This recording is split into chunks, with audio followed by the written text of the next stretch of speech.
मोनिका के पापा हटोगे बेटी सोने कटोरवा कटोरवा तोरा हटोगे बेटी सोने कटोरवा के खुशबू बेटी वही कटोरवा नहीं होना चाहिए निकाले में फुटका पिस्ता पिस्ता तो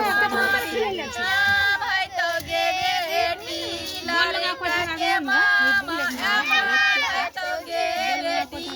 सोने कटोरवा दूधवा पी लेगे बेटी वही कटोरवा तोरा दान है तो गे बेटी सोने कटोरवा दूधवा पी लेगे खुशबू बेटी वही कटोरवा तोरा दान गे बेटी अपन भैया से निंगरा भैया भी कटोरवा